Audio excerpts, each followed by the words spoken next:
Let's get a closer look now at the markets as the Dow moves closer to that 10,000 level. Jason Pride is the Director of Investment Strategy at Glenmede Investment and Wealth Management, which has $18 billion under management. He joins us from Philadelphia. And Jason, I got to ask, first of all, because you are pretty bullishly positioned, what is going on today? Does it concern you? Sure. And Matt, thanks for having me on again. It's been a while since we've had a chance to talk. You know, we're having a constant battle here between near-term positives, because this market does have, generally speaking, near-term underlying positive fundamentals, and what are long-term concerns. I think the biggest concerns lately have basically been what looks like it's going to be the pace of the removal of economic stimulus, and tying to that lately has been this add-on concern that employment is really not looking like it's improving as fast as some of us had hoped. Those two things pieced together are causing some volatility, and I think that's what we're going to see throughout the remaining bit of this year.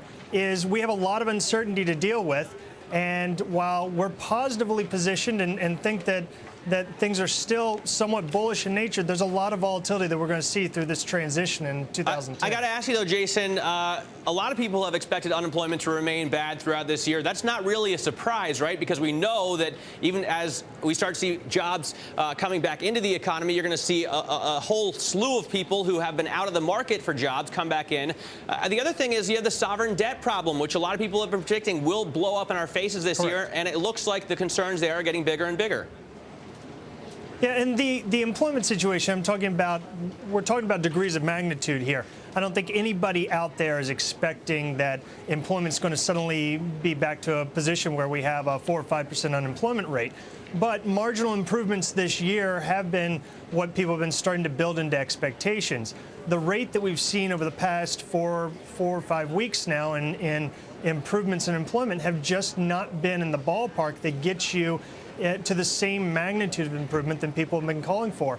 And like you said, this overhang of debt, that's one of those longer-term issues that we keep having to deal with. And the near-term situation of Greece and some other European nations is really bringing that longer-term issue in nearer term right now, and that's what's causing the volatility in the marketplace. But Jason, you do expect the economy, once all of the stimulus goes away, that the economy, the economic growth, it's going to fade later on this year. So maybe this selling is actually justified. To some degree, it is. We fully expect that this year is going to be full of volatility, that we're going to have more moderate gains in the equity market, basically due to the fact that the pace of economic improvement is going to slow down as these longer-term items come more into focus, and as economic and fiscal monetary stimulus actually starts having less of effect or gets removed. That puts us in place of having kind of more moderate gains in the overall equity markets. It also puts us in a situation where, given the unprecedented nature or near unprecedented nature of what we're going through, puts us in a place where the market's going to experience a lot of volatility. Hold on a second. Carol, you go ahead. I want to ask you know what I'm thinking, though, Jason? At the same time, you've got the president coming out in a State of the Union. I mean, he's obviously focusing on jobs. We get that. I mean, it seems like the government is willing to throw a lot more money at this situation and throw as much money as needed until we really are turning the corner. I mean, there's also that argument out there as well, which should be supportive of the market. That's what keeps us moving in a positive direction. That's what keeps us from dipping down into a second recession, and that's good. We need some underlying support, whether it's coming from the fiscal policies or the spending policies or the job-focused policies of the central government, or the stimulus policies of the central banks around the world. That's what's keeping us afloat. Hopefully, what's going to happen here longer term is that we keep afloat long enough that the economies rise enough, revenues and tax revenues rise enough, that we can actually gradually pay down this long-term debt.